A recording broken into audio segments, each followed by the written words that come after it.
देखिए, हमारे जनपद चित्रकूट में जो ये आरटीओ हैं, विवेक शुक्ला जी, पूरे ज़िले के लोग उनके बारे में जानते हैं। मुझे लगता है पूरे ज़िले की नहीं, ये बात लखनऊ तक ज़ाहिर है कि उनके काम करने का तरीका क्या है और किस प्रकार से वो ज़ीरो टॉलरेंस की धज्जियाँ उड़ाने का काम करते हैं। जनपद चित्रकूट में एआरटीओ प्रशासन और एआरटीओ फील्ड के 2 पद हैं, लेकिन चूँकि चाहे इनकी सेटिंग हो ऊपर या चाहे जो कारण हो कि ये मुख्यालय उसका फील्ड का भी यही काम देखते हैं और कार्यालय का भी काम देखते हैं, जिसके कारण ये लगातार मेरी जानकारी में लगातार अनुपस्थित रहते हैं। कार्यालय में बहुत कम कभी-कभी बैठते हैं। कार्यालय में आप देखेंगे तो इनके यहाँ पूरा भ्रष्टाचार का एक अड्डा है। कोई व्यक्ति चला जाए, किसी का कोई काम नहीं होता, बिना भ्रष्टाचार के कोई काम नहीं होता। जहाँ तक मेरी जानकारी है, तो मुझे जहाँ तक जानकारी मिली कि ये 2-2 3-3 आदमी रखे हैं जो केवल भ्रष्टाचार की वसूली करते हैं।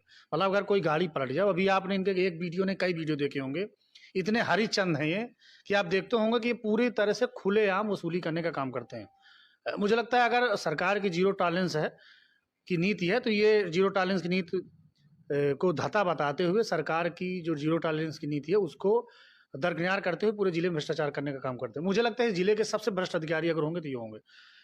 तो दूसरा कारण क्या है, बीच में आपने देखा होगा कि एक प्रकरण में प्रदेश के मुख्यमंत्री जी को सरकार ने निलंबित किया और इतने पावरफुल आदमी है कि ये जाके अपना स्टे ले आए। स्टे लेने के बाद भी कई ऐसे प्रकरण आए मेरे जो संज्ञान में भी है, लगातार इनकी शिकायत हुई, लेकिन पता नहीं कौन सा मोह माया इन्होंने छोड़ रखा सरकार में, कितना पैसा या कितना भ्रष्टाचार खिला दिया कि आज तक इनकी पूरे जिले में तैनाती और खुलेआम गुंडाई कर रहे हैं, खुलेआम ट्रक वालों से वसूली कर रहे हैं, खुलेआम गाड़ियों से वसूली करते हैं।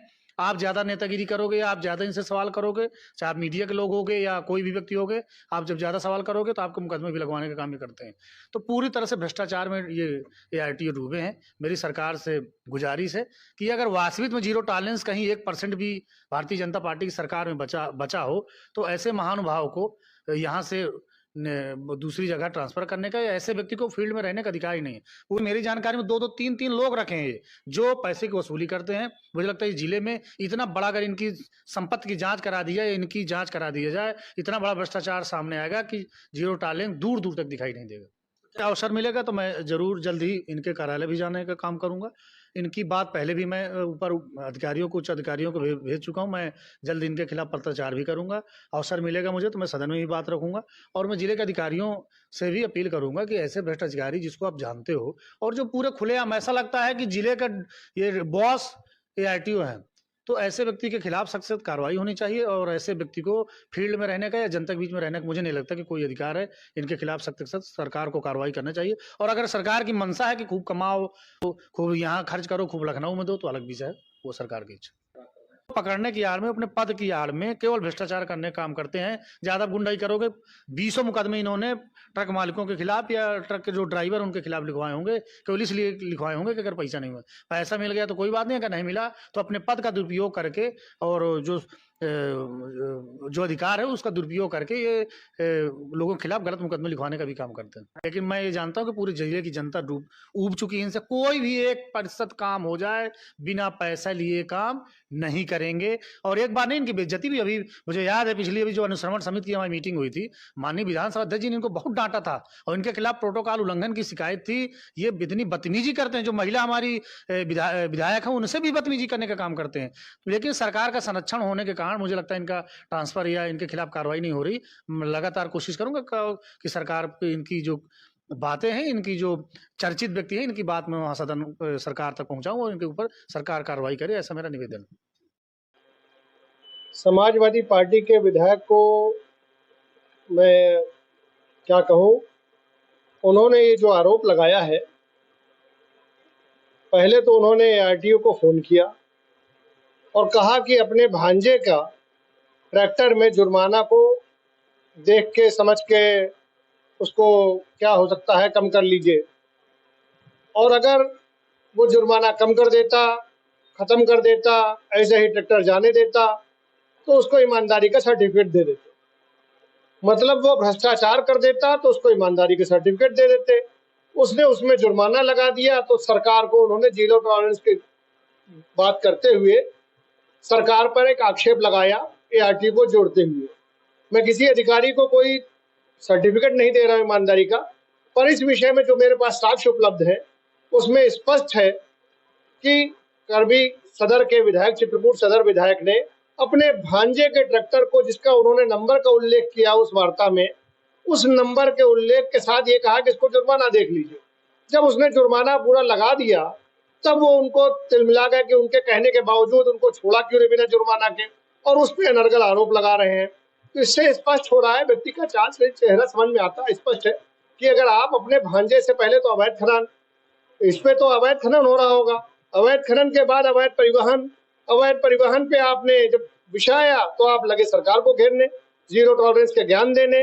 पहले तो आप स्वयं सुधारिए, तब किसी और पे आइए।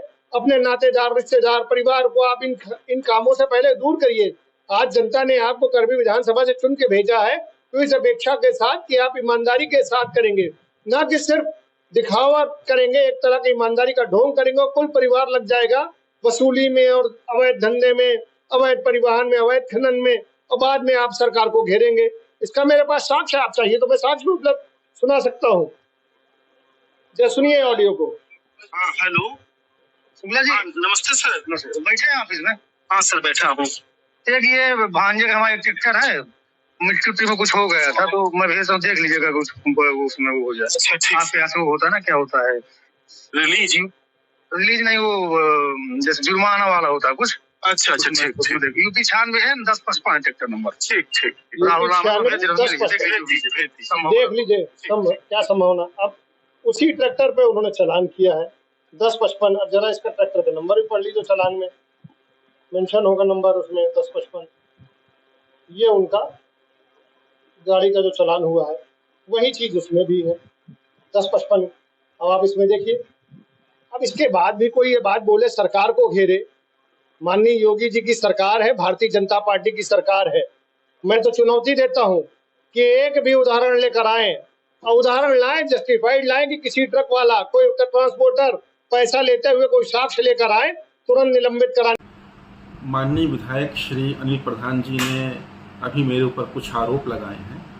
उन आरोपों से मैं असहमत हूं और मैं अपना पक्ष रखते हुए आपके माध्यम से चित्रकूट की जनता को बताना चाहता हूं कि चित्रकूट प्रशासन ने थाना बहिलपुरवा में अवैध खनन के विरुद्ध एक अभियान चलाया था। उसके अंतर्गत अवैध खनन करने वाले कई ट्रैक्टरों को पकड़ के बंद कर दिया गया था। उसमें से एक ट्रैक्टर जो बंद हुआ था उसका नंबर था यूपी 96N 1055। इस ट्रैक्टर के ऊपर 70,600 रुपये का जुर्माना किया गया था। माननीय विधायक श्री अनिल प्रधान जी ने 19 तारीख को मुझे फ़ोन किया और मुझसे कहा कि वह ट्रैक्टर उनके भांजे का है और मैं उसमें लगने वाले जुर्माने में उसे छूट दे दूँ। चूंकि यह मामला राजस्व का था, अतः मैं माननीय विधायक जी की उस बात का अनुपालन नहीं कर पाया। मैंने राजस्व के हित में पूरा जुर्माना जमा कराया और 70,600 रुपये जमा करने के बाद ही मैंने उस ट्रैक्टर यूपी 96N 1055 को रिलीज किया। संभवतः इसी बात से माननीय विधायक जी मेरे प्रति थोड़ा नाराज लग रहे हैं।